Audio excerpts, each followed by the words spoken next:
Now, we looked at the idea of entering into back crucifix from bottom guard position. The first scenario we found ourselves in was a seated guard. And your opponent typically is on either one knee or two knees in front of you. And if we could get them moving down or basing out, that was a great time for us to heist and end up in good attacking position. A natural question to ask is, okay, that makes sense for seated guard. What about supine guards? Can we enter into back crucifix from a supine position? The answer is absolutely yes. There is one particular kind of guard position, a variation of Shin guard, which is particularly good for this. In fact, this is actually one of my favorite forms of open guard position. I often made use of this to set up attacks, usually out of some kind of clamp guard variation. So let's have a look. First, what is the guard position we're going to look at? Okay, what it involves doing is getting a foot across our training partner's shin and a second shin inside the bicep. Then we hold on to our training partner's two triceps, just like so. So when Placido goes to yank away from you, it's actually quite difficult. When he tries to pressure into you, it's equally difficult because your knees are in the inside space. Now, what I need is to bring his head down. I can't do that with the hand grips that I have.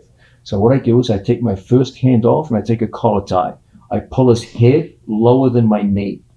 Then I take my body out to the side and I rake my knee over the back of his arm. It's like that.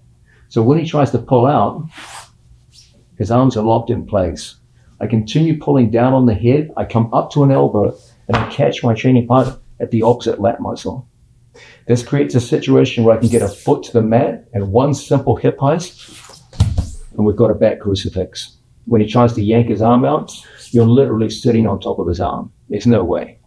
Now we catch the opposite arm, and from here, you guys know the drill. We can just put our back on the ground, take this guy up and over, and find ourselves in a perfect back crucifix position. So once again,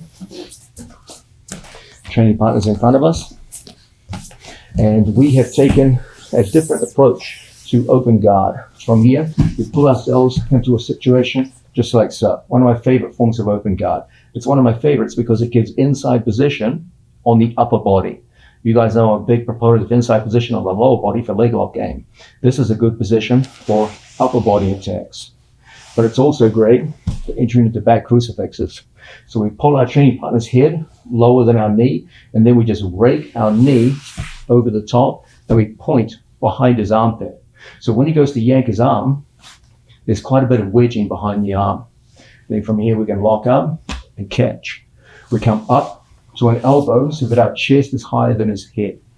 Then it's a simple hip heist, and we're right up there on our training partner's arm. All of the attacks that we've looked at from this position can be done from here.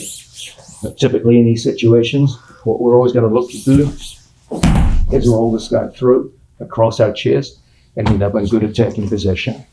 So this is a really realistic way to get into good attacks from a supine position into a back crucifix.